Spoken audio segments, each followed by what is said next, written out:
Asgard has long been the seat of power within the 9 realms, and while the gods of Asgard are, cool and all, we're more interested in the weapons they wield. Forged on Nidavellir, the godly weapons of Asgard would crumble the bodies and collapse the minds of mortal men, which is pretty metal. This video isn't going to cover every weapon in Asgard like the collapsible sword of Sif, Volstagg's spear axe, Fandral's rapier, or Hogun's mace. No, we're actually going to pick the good ones. Today's video is going to focus on what we believe are the most powerful Asgardian weapons in the MCU. But before we start, we wanted to thank Epic Games for sponsoring this video. Today's video is sponsored by Season 4 of Fortnite titled Nexus War, and if you're one of the 10 people who haven't played Fortnite by now, this is the perfect time to jump in. If you haven't downloaded Fortnite already, use my link in the description below to download Fortnite for free. But specifically for fans of our channel, this season is going to be really awesome because it's all based around Marvel Comics. This season is a full-on Marvel invasion, and I mean that literally. This season is titled Nexus War, and the legendary Marvel villain Galactus is invading the world of Fortnite, and it's up to you to stop him using some iconic Marvel heroes and villains. And I have to say that I think they have a pretty good mix of the heroes and villains that Fortnite's bringing to the table this season. You can team up with a wide variety of characters, including a Thor based on the new Cosmic Thor from the comics, Storm, Iron Man, Mystique, Doctor Doom, She-Hulk, Wolverine, and everybody's main homie, Groot. And my favorite part here is Banana Man's Banana Claws, and that's a rare power only reserved for the greatest cosmic threats. Thor looks like he has his signature lightning smash, Wolverine is clawing people left and right, Groot has a bramble shield, Doom is blasting people with lasers, She-Hulk can smash anybody that's puny, and Iron Man of course has some advanced weaponry. So thank you again to Epic Games for sponsoring this video. Be sure to check out Fortnite Season 4, and now back to the video. First up, we have a sword that is quite literally the key to the nearly limitless power of the Bifrost. Hofund is a sword that's wielded primarily by Heimdall throughout his history in the MCU, and it's briefly used by Loki as well as Scourge, but most of the time it's closely associated with Heimdall as his duties saw him overseeing access to the Bifrost. Hofund is an incredibly powerful sword in battle, I guess, but its true power really rests in its ability to activate or deactivate the Bifrost, as well as other Asgardian technology. With access to Hofund, somebody could theoretically destroy entire planets using the Bifrost. Hofund is also capable of activating Asgardian defense systems, as seen when the Dark Elves attacked prior to the Convergence. Unfortunately, when it's not used to channel some of the other power of Asgard, it doesn't have too many other massive feats. Primarily used in battle against Dark Elves and Hela's reanimated soldiers, it's still a force to be reckoned with, even when not channeling one of the strongest sources of energy in the MCU. Hofund's strongest feat within the MCU is a bit tricky. I'd probably say that by itself its feats are relatively low, with Heimdall using it to destroy some Dark Elf ships and various foot soldiers. However, when channeling the Bifrost, Hofund nearly destroyed the entire realm of Jotunheim, which is obviously a planetary level feat. Weapons don't always have to be axes or swords or hammers. Sometimes they can be remote-controlled laser blast firing death robots controlled by the kingly power of Gungnir. The Destroyer is an enchanted automaton, or in layman's terms, a suit of battle armor controlled by the ruler of Asgard and used for pretty much wrecking shop. The Destroyer has been shown to be able to completely incinerate frost giants in a single blast. It was also able to easily dispatch the Warriors 3 and Sif during the events of the original Thor, and it's powered by the Odin Force and controlled absolutely by whomever sits upon the throne of Asgard. The Destroyer nearly killed a depowered Thor before Thor regains his powers and absolutely trashes it. And hey, the Destroyer is strong, but compared to the powers of Mjolnir and a Thunder God, it ain't Additionally, the Agents of S.H.I.E.L.D. do recover the Destroyer and use it to create incredibly powerful weapons. Right before Coulson dies in Avengers, he uses one of these weapons to blast Loki. The Destroyer's most powerful feat within the MCU was relatively weak. It was just able to destroy multiple buildings and a few frost giants, and I guess that's still pretty strong, but we didn't really get to see its full scope of power on screen. If there's a cooler name for a weapon in the MCU than Necro Swords, I haven't found it. Unlike the famed all-black the Necro Sword of the comics, the Necro Swords of the MCU are obsidian blades wielded by the goddess of death, Hela. The Necro Swords themselves are nearly limitless, as they're generated almost instantaneously by Hela using energy that she converts from the power she derives from Asgard. The Necroswords have been shown to be able to stand toe-to-toe with other powerful weapons like Gungnir and Hofund. Using nothing but these weapons, Hela is able to kill and nearly destroy the entire Asgardian army as well as the majority of their offensive weaponry. The strongest feat the Necroswords were capable of within the MCU was being able to massacre the Einherjar, the most elite of the Asgardian forces. Honorable mention to also cutting Thor's eye out, because frankly that's a pretty ballsy move. Wielded by the ruler of Asgard, Gungnir is one of the most powerful weapons in the MCU. Gungnir is a spear made of Uru metal, enchanted with abilities from the Odin Force and capable of an incredible array of feats. Gungnir has been handed down from generation to generation. It was first shown in the MCU as belonging to Bor, Odin's father, but it's presumed to have been created before his reign. Bor passes Gungnir to Odin, and Odin passes it to, like, a bunch of people, but we'll get back to that later. Gungnir was the weapon wielded by Bor that helped defeat the Dark Elves. It's capable of firing incredibly powerful blasts of energy that completely vaporize Dark Elves, Frost Giants, and pretty much anybody stupid enough to mess with the ruler of Asgard. When Loki assumed the throne during Odin's time in the Odin Sleep, he was able to use Gungnir for a variety of sinister practices. Loki was able to use the staff to channel the Destroyer through Gungnir, as well as do battle with Thor using the staff on the Rainbow Bridge. But that's not actually all. For anybody who's seen our video on the Odin Force, you also know that Gungnir is capable of channeling that mystical energy to complete other magical feats. For example, in Thor the Dark World, after the death of Frigga, Odin was shown to slam Gungnir into the ground and convert her into dust. The spear itself, however, was presumed destroyed when Surtur destroyed Asgard during Ragnarok.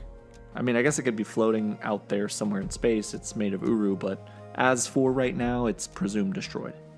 Gungnir's strongest feat within the MCU is completely vaporizing the king of the Frost Giants, Laufey, in one blast. However, again, theoretically, if channeling the Bifrost, Gungnir, like Hofund, could potentially destroy an entire planet, or planets. When you think of Asgardian weaponry, you immediately think of Mjolnir. The famed hammer of Thor, Mjolnir has long been the symbol of peace, prosperity, and the unquestionable power of Asgard throughout the Nine Realms. Odin himself describes Mjolnir by saying, "Its power has no equal as a weapon to destroy or a tool to build. It's a fit companion for a king." Created in the forges of Nidavellir by the dwarves for Odin, Mjolnir is the enchanted hammer primarily used by Thor. Believed to first be used by Hela to conquer and subjugate the Nine Realms, it was reclaimed by Odin after Hela's lust for carnage and power grew to be way too big of a threat for Odin's peace. Odin was forced to lock Hela away in the underworld and kept Mjolnir in his vault until Thor came of age. Before Hela used it, we don't really know if anybody else used it. It makes sense that Odin would have used it before when he fought alongside of his father Bor, but it's impossible to know. We don't know the exact timetable in the MCU of when it was created or who it was created specifically for. However, when Thor comes of age, he becomes synonymous with the hammer. They are inseparable, and through the hammer, Thor is capable of channeling his tremendous Thunder God powers. The hammer is capable of incredible destruction when thrown by the Thunder God, as well as being a tool that allows him to channel massive blasts of lightning. Thor can even fly in a manner of speaking by throwing the hammer and essentially holding onto the strap or the hilt and riding it to the destination he wants to go to. And when held, Mjolnir can generate battle armor for Thor as well. It's shown to apply the armor directly upon regaining the powers of Thor in the original. And this brings me to my next point, which is that the hammer is even capable of regeneration. When Thor is killed in battle with the Destroyer, the hammer returns to him and strikes him with a resuscitative bolt of lightning, and that completely repowers the Thunder God. Another interesting capability of the hammer is that when Thor throws it, he is able to control the trajectory of the hammer.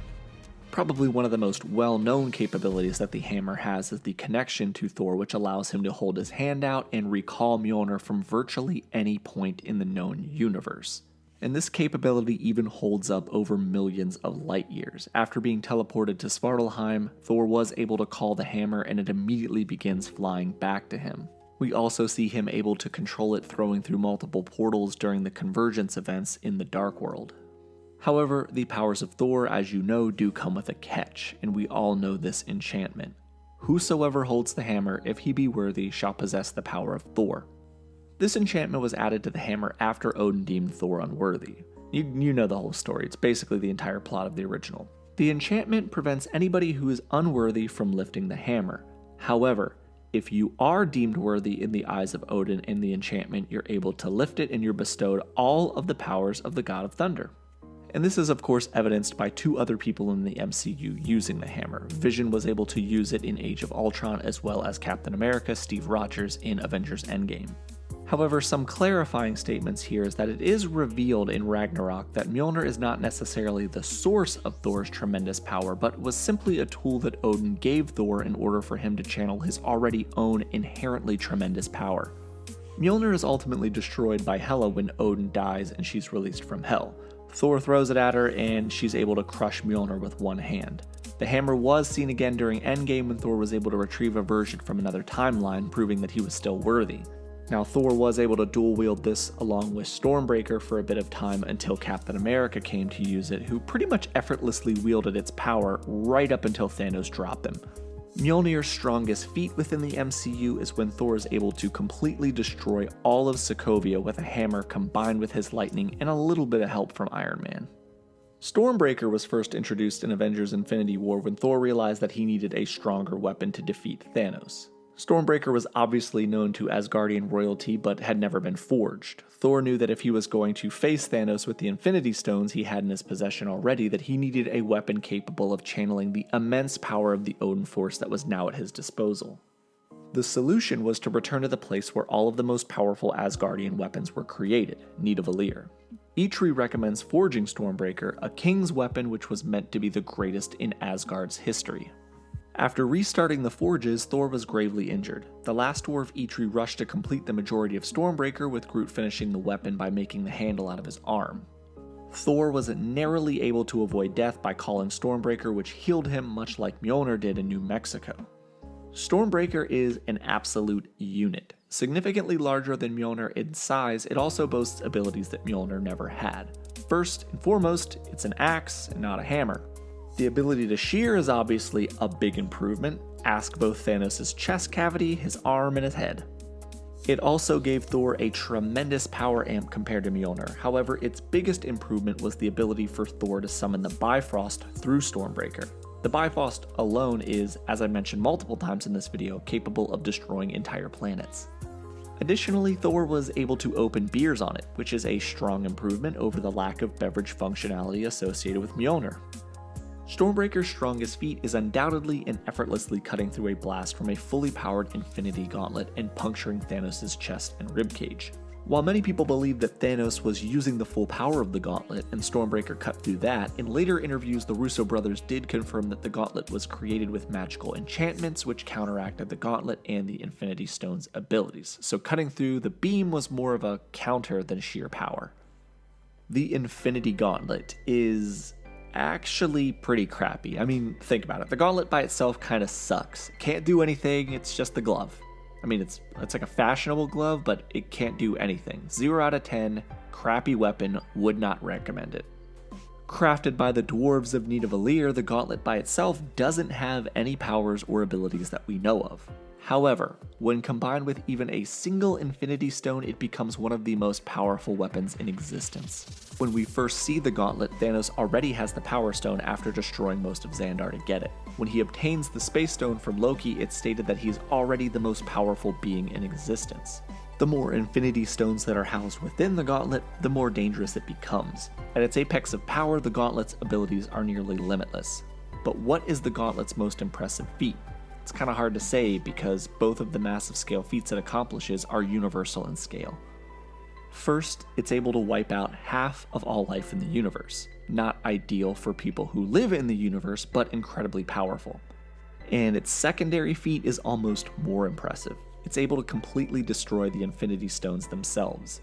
This feat alone required as much, if not more, cosmic power than wiping out half of the life in the galaxy. However, the final and definitive ability for the Gauntlet would be a statement that Thanos makes during Endgame. His ultimate goal after learning of his failure was to tear the universe down to atoms and rebuild it. The scale of that feat alone, if possible, would overshadow his other two accomplishments tremendously, but he never completes it. One of, if not the most obscure godly weapons, is the axe used by Ymir, an Asgardian who planned to overthrow Odin. He had taken the dwarves of Nidavellir hostage, barricaded himself inside of the Golden Forge, and forced the dwarves to forge him an axe that could cut through reality itself.